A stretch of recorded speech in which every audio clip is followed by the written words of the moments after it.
Assalamualaikum warahmatullahi wabarakatuh. Bertemu lagi dengan channel Belajar Hukum.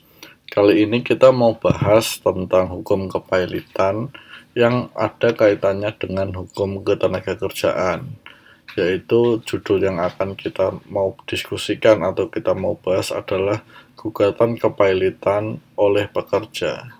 Nah, cukup menarik ya. Jadi judul ini mudah-mudahan bisa memberikan nanti isinya adalah memberikan wawasan atau menambah pengetahuan bagi kalian semua atau bagi kita semua. Kemudian yang tidak lupa saya sampaikan adalah isi dari materi ini atau diskusi ini hanya untuk tujuan pembelajaran mengenai hal-hal teknis terkait dengan teknik beracara atau mungkin dengan hal-hal teknis mengenai masalah-masalah hukum yang mungkin sedang dialami dan terkait dengan judul ini bisa kalian dapatkan lewat konsultasi ke konsultan hukum yang Anda percaya, atau mungkin ke lawyer, atau mungkin kalau Anda butuh konsultasi legal yang lebih detail rinci, Anda bisa menghubungi website kami yang ada di deskripsi.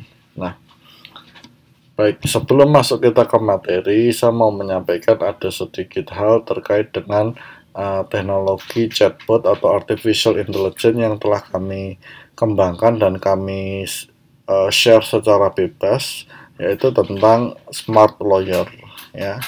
Jadi smart lawyer ini adalah semacam chatbot, ini gratis ya, khusus terkait dengan hukum ketenagakerjaan. Kalian bisa tanya atau kulik apapun seperti layaknya orang lagi WA-an atau lagi chatting ya. Nah, nanti di situ di deskripsi ada tautan atau link untuk kalian download ya. Nah, oke. Jadi materi chatbot atau smart lawyer-nya adalah seperti ini. Ya, ini tampilan chatbot atau smart lawyer yang saya buka melalui aplikasi Telegram ya. Di situ kalian tinggal start saja. Nanti linknya saya bagikan di kolom deskripsi. Nah, di situ ditulis nama ya, nama kalian, kemudian nomor handphone. Nah, setelah kalian menulis nama dan nomor handphone, di situ nanti akan muncul pilihan ya. Nah, pilihannya seperti itu. Nah, ada ketenagakerjaan, ada berita. Nah, di situ kali ini chatbot ini masih saya desain hanya untuk terkait ketenagakerjaan. Ya, untuk hukum-hukum yang lain saya lagi susun. Nah, di situ Anda bisa pilih ya, hukum acara, hukum material terkait ketenagakerjaan. Ya. Nah, kita contoh hukum material ya. Nah, di situ ada beberapa item ya, ada PKWT, PKWTT dan lain sebagainya. Nah, kita contoh ambil nomor 1 PKWT. Nah, kemudian akan muncul tampilan atau penjelasan terkait PKWT yang saya sudah rangkum dari Undang-Undang Ketenagakerjaan maupun Undang-Undang Cipta Kerja maupun dari keputusan Menteri Ketenagakerjaan. Ya, ada cukup banyak di situ, Anda bisa baca sehingga Anda bisa tahu terkait dengan masalah Anda di PKWT. Kalau ini menurut Anda sudah lengkap, nggak ada masalah, tapi kalau belum Anda klik tidak. Nah, Anda bisa langsung konsultasi langsung atau mau sampaikan pertanyaan. Nah, kalau konsultasi langsung itu nanti terhubung ke handphone saya. Kalau sampaikan pertanyaan nanti Anda tinggal ketik di handphone Anda. Nanti dari pertanyaan itu akan masuk ke register sistem dan akan nanti kami jawab kepada Anda ya. Nah, ini contoh pertanyaannya ya. Jadi ketik aja di handphone Anda sepanjang-panjangnya, sedetail-detailnya ya. Ya. Nanti jangan sampai Anda ketik enter ya. Tapi ketik aja semuanya dulu sampai habis baru di enter ya. Nah, karena ketika Anda sudah enter itu langsung otomatis terrecord, jadi Anda nggak bisa ngulang lagi. Nah, kira-kira itu terkait dengan smart lawyer ya. Anda pakai gratis ya, gratis, nggak dipungut biaya apapun. Nah, kita lanjut ke materinya ya. Oke, baik, kita masuk ke materi tentang gugatan kepailitan oleh pekerja. Nah, tentu kita tahu ya, kepailitan dan PKPU itu saat ini diatur atau dasar hukumnya adalah Undang-Undang Nomor 37 Tahun 2004. Sedangkan ketenaga kerjaan kaitan dengan nanti yang kaitan pilot oleh pekerja diatur di Undang-Undang 11 2020, yaitu Undang-Undang Cipta Kerja yang mengubah beberapa hal dari Undang-Undang Ketenagakerjaan, yaitu Undang-Undang Nomor 13 Tahun 2003. Nah, kita bahas dulu yang terkait dengan kepailitan, ya. Nah, kepailitan itu syaratnya, ya, ini yang penting untuk diketahui, mungkin juga beberapa dari kalian sudah tahu, di pasal 2 ayat 1-nya, yaitu debitur memiliki 2 atau lebih, ya, jadi minimal 2 kreditur, ya, dan tidak dapat membayar lunas sedikitnya 1 utang yang telah jatuh tempo dan dapat ditagih. Nah, artinya untuk syarat dapat diajukan atau dimohonkan pilot adalah memiliki 2 kreditur dan memiliki 1 hutang yang sudah jatuh tempo dan dapat ditagih, ya, dimana hutang itu belum lunas, ya. Nah, kepailitan ini kalau model di Indonesia, ini sharing sedikit lah, ya, ini saat ini lebih banyak digunakan untuk metode membayar hutang atau menagih hutang. Kenapa?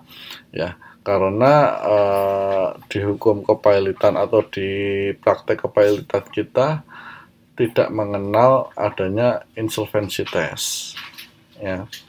Nah, jadi pengadilan atau mungkin secara praktek di lapangan, kepailitan itu tidak akan menilai bahwa debitur ini dari 2 aspek, kemampuan dan kemauan. Jadi kalau di beberapa di luar negeri itu, debitur itu diajukan pilot karena dia memang sudah tidak mampu membayar hutangnya, bukan karena dia tidak mau. Tetapi di Indonesia, 2 aspek ini masuk semua. Entah dia mau tetapi tidak mampu, itu bisa dipilotkan, yang memang tadi syarat awal kita di negara lain, atau sebaliknya, sebenarnya dia mampu tetapi dia tidak mau membayar hutangnya. Itu juga bisa diajukan ke pilotan. Nah, memang prakteknya sekarang lebih ke arah situ. Nah, jadi teori atau politik hukum kepailitan ini lebih cenderung untuk nagih hutang dibandingkan untuk mencari solusi atas ketidakmampuan debitur membayar hutangnya. Ya, kalau kita di luar negeri, beberapa negara itu memakai insolvency test, artinya dia benar-benar ngecek dulu nih sebelum bisa dipilotkan. Ini harus jelas dulu nih, apakah ini perusahaan ini memang perusahaan yang sudah tidak mampu lagi membayar hutangnya, seperti itu, ya, bukan karena faktor tidak maunya. Berbeda kalau dia mampu tapi tidak mau, itu ranahnya bukan pilot kalau beberapa di luar negeri. Tetapi kalau di Indonesia itu tidak berlaku. Pokoknya kalau ada utang jatuh tempo, 2 kreditur, itu bisa diajukan ke pilotan, ya. Nah, selanjutnya kita masuk ke terkait dengan ketenaga kerjaannya, karena terkait dengan judulnya tadi, ya. Nah, seringkali ini saya ambil case-nya adalah perselisihan PHK, ya. Perselisihan PHK atau masuk ke PPHI, itu ranahnya adalah perdata khusus. Nah, seringkali posisi pegawai itu adalah berada di posisi yang lemah dibandingkan posisi pemberi kerja atau pengusaha. Kenapa di Indonesia saya katakan posisi pegawai itu posisi yang lemah? Karena secara faktual dan secara statistik, jumlah lapangan kerja dibandingkan jumlah tenaga kerja yang tersedia itu jauh berbeda. Jumlah lapangan kerja jauh lebih sedikit dibandingkan tenaga kerja yang tersedia, sehingga posisi tawar dari pekerja menjadi lemah karena saking banyaknya suplai tenaga kerja yang ada, sedangkan permintaan untuk kebutuhan tenaga kerja sangat sedikit. Itu yang menyebabkan salah satunya posisi pegawai menjadi lemah. Dan ketika ada perselisihan hubungan industrial, salah satunya saya ambil saja PHK gitu, ya. Dan meskipun dimenangkan di level PHI, itu naik sampai kasasi Mahkamah Agung ya, itu seolah-olah hanya putusan perdata yang sangat sulit dieksekusi ya. Saya tidak bilang tidak bisa dieksekusi, tapi pada beberapa fakta di lapangan saya temui cukup kesulitan untuk melakukan eksekusi putusan pembayaran pesangon, katakanlah seperti itu, atas akibat PHK. Nah, banyak yang beranggapan putusan perdata itu hanya macan kertas karena tidak memiliki instrumen atau badan yang jelas atau khusus untuk melakukan eksekusi.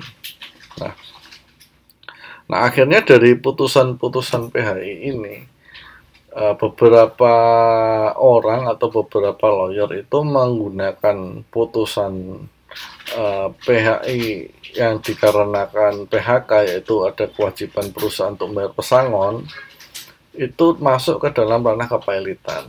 Ya, ada beberapa contoh di sana. Ya, nah, jadi gampang saja untuk membuktikan apakah perusahaan itu memiliki dua kreditur. Pasti kalau pekerjanya banyak yang tidak dibayarkan haknya, maka pekerja itu bisa menjadi kreditur, jelas.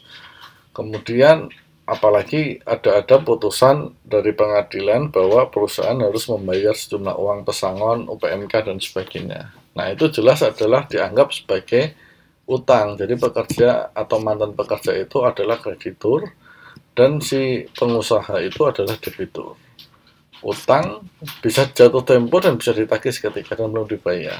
Nah, kemudian yang menjadi pertanyaan adalah ada yang namanya asas atau norma bahwa dalam kepailitan itu pembuktiannya harus sederhana. Ini di pasal 8 ayat 4 ya, di Undang-Undang Kepailitan. Nah, sederhananya seperti apa? Yaitu bahwa harus bisa dibuktikan secara sederhana terkait dengan adanya dua kreditur, minimal dua kreditur atau lebih, dan ada utang yang sudah jatuh tempo dan dapat ditagih dan belum lunas. Nah, beberapa literatur atau beberapa lawyer itu menggunakan, kalau terkait dengan putusan PHK ya, itu ada yang menggunakan cukup dengan nota ketenagakerjaan dari Dinas Ketenagakerjaan setempat yang menyatakan bahwa perusahaan wajib membayar sejumlah uang untuk katakanlah pesangon. Nah, tetapi beberapa lawyer tidak menggunakan nota ketenagakerjaan itu. Dia menggunakan putusan pengadilan hubungan industrial yang merupakan lebih kuat. Ya silahkan saja mau pakai yang mana. Dua-duanya ada argumentasinya. Namun kalau saya pribadi sih lebih senang katakanlah dapat case seperti ini akan pakai putusan dari pengadilan karena lebih jelas ya dan lebih detail. Nah, itu jadi salah satu cara yang dilakukan atau terkait dengan ketenagakerjaan dengan kepailitan. Jadi bagi perusahaan-perusahaan yang memiliki kewajiban untuk membayarkan pesangon, membayarkan gaji atau apapun lah ya yang menjadi hak pekerja dan sudah jatuh tempo, maka bayarkanlah. Kenapa? Karena bisa jadi pekerja Anda itu menggunakan jasa lawyer untuk mempilotkan perusahaan Anda. Sepanjang itu memang ada dua kreditur, ada jatuh tempo dan dapat ditagih, atau ada syarat-syarat yang telah dipenuhi. Ya, tetapi harus dipikirkan kembali ya. Katakanlah kita atau pekerja ini mempilotkan perusahaan, perlu diingat ya, karena ketika dijatuhkan kepailitan, itu semua harta benda pihak yang dipilotkan atau pemberi kerja katakanlah itu masuk dalam pengawasan atau dalam pengurusan kurator, sehingga pasti akan memakan waktu yang lebih lama untuk pembayarannya. Ya, nah itu pertama yang menjadi harus dipikirkan. Yang kedua, akan banyak terjadi kehilangan pekerjaan akibat putusan pilot. Pasti ya. takutnya perusahaan itu ketika dipilotkan dan diputus pilot akan timbul banyak PHK baru. Mungkin teman dari pekerja itu, sahabat dari pekerja itu juga ikut terimbas. Ya, itu juga yang harus dipikirkan. Nah, keunggulannya apa? Keunggulannya yang pertama adalah satu terkait dengan biaya. Nah, biaya untuk pengurusan perkara kepilotan atau pendaftaran dan sebagainya itu biasanya dapat dibebankan pada bundel pilot yang nanti dieksekusi. Ya, sehingga tidak perlu mengeluarkan biaya ekstra untuk pendaftaran, pemanggilan para pihak, rapat kreditur, debitur, dan seterusnya lah ya. Itu biaya-biaya itu dapat diambilkan dari bundel pilotnya. Nah, saya pikir itu yang mau saya sampaikan. Jadi ada plus minusnya. Ini hanya sekedar penambah wawasan. Tentu untuk mengambil langkah-langkah yang lebih teknis, lebih real itu membutuhkan dari nasihat atau konsultan hukum Anda. Ya, tetapi jika Anda memang dalam suatu kondisi yang membutuhkan bantuan hukum, Anda juga bisa menghubungi kami, website kami yang ada di deskripsi. Mudah-mudahan ini bisa memberikan insight. Sekali lagi saya sampaikan, tujuan ini semua hanya untuk pembelajaran. Jika Anda membutuhkan advice hukum yang lebih detail, Anda sebaiknya hubungi pengacara Anda. Terima kasih sudah menonton. Assalamualaikum warahmatullahi wabarakatuh.